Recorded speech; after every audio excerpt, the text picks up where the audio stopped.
Okay, this is from the book Chaucer's People. Okay, what I'm about to read you is very graphic, so turn away if you don't like graphic things. Okay, you'll notice this insignia on a lot of our founding documents, LC. Okay, LC, and you can find it; it's everywhere. So I'm gonna read you this. The best relics, of course, were parts of the body of a saint or a martyr, according to the Stations of Rome. The wife, they're referring to the wife of Bath, look her up, could see St. Christopher's arm, perhaps the very one that Christ sat on as a baby when St. Christopher carried him across a river. A more recent arm had belonged to St. Thomas Becket of Canterbury. There it was, along with some of his brains and the blood-spattered robe he had worn when he was murdered only 200 years ago in the Pope's Hall, the Lateran Palace of the Popes before St. Peter's Basilica was built. Of Peter and Paul, their heads be here, well enclosed under the high altar, the sacrificial altar, and other relics, many a one. This is not too far from the truth. The heads of St. Peter and Paul had been found under the high altar in the chapel called Sancta Sanctorum in the Lateran place, as late as 1365. I do not know by what process of identification they were authenticated.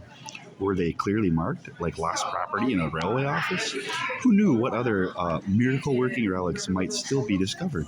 Meanwhile, one of Mary Magdalene's feet was displayed in St. Peter's Cathedral, and St. Julian's jaw still with some teeth.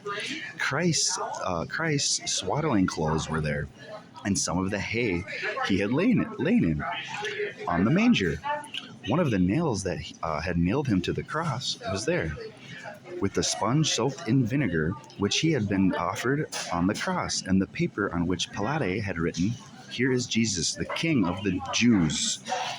The table on which the Last Supper had been served was there, with the tablecloth. The very best of all, of course, would have been some body part of Jesus himself, but none was available, since he had arisen to heaven in his complete body, as had his mother Mary later. But it was but all was not lost. The only bit of his body that stayed on earth when he rose up to heaven was the foreskin, okay, that had been cut off when he was circumcised as a baby. There it was.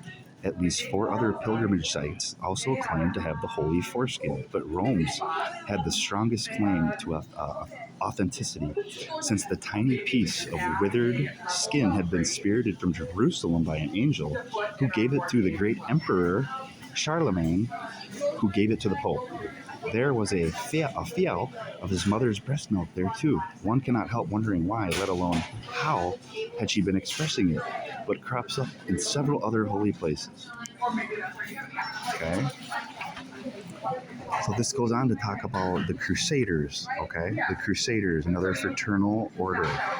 Okay, now this is another book that talks about the fraternal orders, okay, in the churches.